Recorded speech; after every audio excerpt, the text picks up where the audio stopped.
ABP news आपको रखे आगे।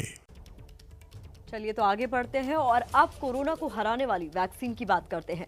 वैक्सीन कोरोना के खिलाफ देश का अभी सबसे बड़ा हथियार है, लेकिन वैक्सीन को लेकर भ्रम, डर और संदेह का जाल भी इन दिनों तेजी से फैल रहा है। इसी भ्रम को दूर करने वाली रिपोर्ट हम आपके लिए लेकर आए हैं ताकि कोरोना हारे और देश जीते।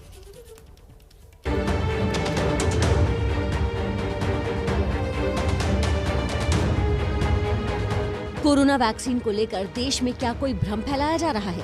वैक्सीन को लेकर देशवासियों के मन में डर क्यों बैठ रहा है?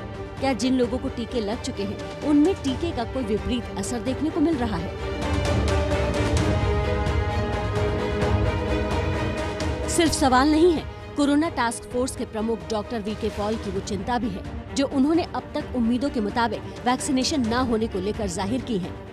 वैक्सीन मिल गया, बना दिया, देश ने अपने दम पे बनाया, दो वैक्सीन बनाए, और फिर अगर हम नहीं ले रहे हैं तो ये, और पर्टिकुलरली हमारे हेल्थ स्वास्थ्य कर्मी, हमारे डॉक्टर नर्सेस ये डिक्लाइन कर रहे हैं, तो ये दुख की बात है। चिंता की वजह वो आंकड़े हैं जो टीकाकरण अभियान शुरू होने के बाद पिछले 4 दिन में सामने आए हैं। 16 जनवरी यानी टीकाकरण के पहले दिन देश की राजधानी दिल्ली में 53% वैक्सीनेशन हुआ। दूसरे दिन 44% ही वैक्सीनेशन हो पाया।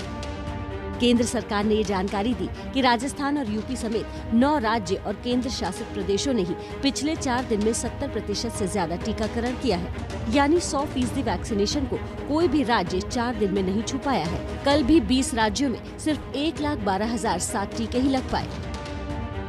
इन आंकड़ों के बीच उन खबरों ने भी वैक्सीनेशन पर भ्रम की स्थिति पैदा की, जिसमें कहा गया कि वैक्सीनेशन के बाद कुछ लोगों ने अपनी जान गंवा दी। यूपी के मुरादाबाद में टीका लगवा चुके 52 साल के कर्मचारी की मौत हुई।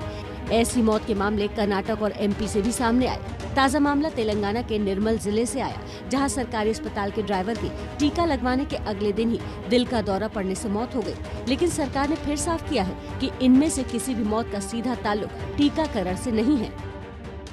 जो अब तक 4 मृत्यु वैक्सीनेशन के पश्चात हुई हैं, उसमें से एक उत्तर प्रदेश की है, 2 कर्नाटका की है और एक तेलंगाना की है, और यह वैक्सीनेशन से संबंधित नहीं है। जबकि निर्मल तेलंगाना में जो मृत्यु हुई है उसमें पोस्टमार्टम की कार्यवाही प्रचलन में है। लेकिन वैक्सीन को लेकर जो भ्रम देश में फैला है वो दूर कैसे हो, ये जानने के लिए एबीपी न्यूज देश के सबसे बड़े अस्पताल एम्स पहुंचा। उन डॉक्टरों से मुलाकात की जिन्होंने पहले दिन भारत बायोटेक की कोवैक्सीन लगवाई है। सबको बताता हूं कि मैं आपके सामने एक उदाहरण हूं, मुझे कोई दिक्कत नहीं हुई। मेरी पत्नी भी जो कि एक हेल्थ वर्कर है यहाँ पर, उन्होंने भी लिया, हमें किसी प्रकार की कोई दिक्कत नहीं हुई। तो ये सोचना भी मेरे ख्याल से गलत होगा कि सरकार या साइंटिफिक जो हमारा समाज है जानबूझकर अपने लोगों को कोई गलत चीज एडवाइज करेगा। मैंने पहले दिन वैक्सीन लगवाया और उसके बाद लगातार काम कर रहा हूँ, मुझे तो कोई फर्क नहीं मालूम चला। और यही बात हम पहले से भी कहते आ रहे थे, क्योंकि कोवैक्सीन का हमने खुद ही ट्रायल किया, तो हमने लोगों को देखा हुआ है और वी वर कॉन्फिडेंट। और इस चीज़ को हम बार बार कह भी रहे हैं, चाहे वो कोवैक्सीन हो या कोविशील्ड हो, दोनों वैक्सीन सुरक्षित हैं। दिल्ली के Rajiv Gandhi super speciality hospital के डॉक्टरों से भी हमने बात की, जिन्होंने 5 दिन पहले सीरम इंस्टीट्यूट की कोविशील्ड वैक्सीन लगवाई है। हाँ, मैं फर्स्ट डे भी यही मैसेज दिया था। उस दिन तो खैर लोग सोच रहे थे बाद में क्या होगा, अब तो 3 दिन हो गए, अब तो आपको पता होना चाहिए कुछ नहीं हो रहा, नॉर्मल वैक्सीनेशन है। तो आई थिंक कोई भी नुकसान नहीं है। आपके सामने मैं भी खड़ा हूँ, अब तो ये तो अफवाहें हैं सारी।